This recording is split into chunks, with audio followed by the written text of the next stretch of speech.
Joshua. Chapter 4. When all the nation had completely crossed over the Jordan, Yahweh spoke to Joshua, saying, Take 12 men out of the people, a man out of every tribe.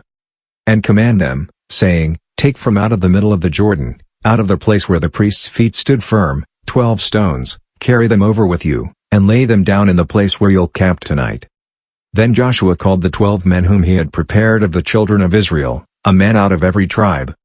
Joshua said to them, Cross before the ark of Yahweh your God into the middle of the Jordan, and each of you pick up a stone and put it on your shoulder, according to the number of the tribes of the children of Israel. That this may be a sign among you, that when your children ask in the future, saying, What do you mean by these stones? Then you shall tell them, Because the waters of the Jordan were cut off before the ark of Yahweh's covenant. When it crossed over the Jordan, the waters of the Jordan were cut off.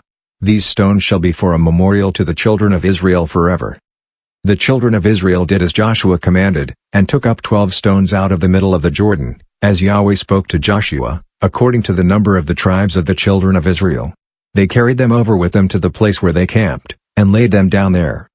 Joshua set up 12 stones in the middle of the Jordan, in the place where the feet of the priests who bore the ark of the covenant stood, and they are there to this day. For the priests who bore the ark stood in the middle of the Jordan until everything was finished that Yahweh commanded Joshua to speak to the people, according to all that Moses commanded Joshua, and the people hurried and passed over. When all the people had completely crossed over, Yahweh's ark crossed over with the priests in the presence of the people.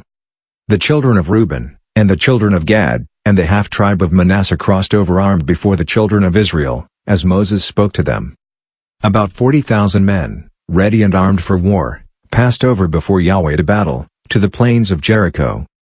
On that day, Yahweh magnified Joshua in the sight of all Israel, and they feared him, as they feared Moses, all the days of his life. Yahweh spoke to Joshua, saying, Command the priests who bear the ark of the covenant, that they come up out of the Jordan. Joshua therefore commanded the priests, saying, Come up out of the Jordan. When the priests who bore the ark of Yahweh's covenant had come up out of the middle of the Jordan, and the soles of the priests' feet had been lifted up to the dry ground, the waters of the Jordan returned to their place, and went over all its banks, as before. The people came up out of the Jordan on the 10th day of the first month, and encamped in Gilgal, on the east border of Jericho. Joshua set up those 12 stones, which they took out of the Jordan, in Gilgal. He spoke to the children of Israel, saying, When your children ask their fathers in time to come, saying, What do these stones mean?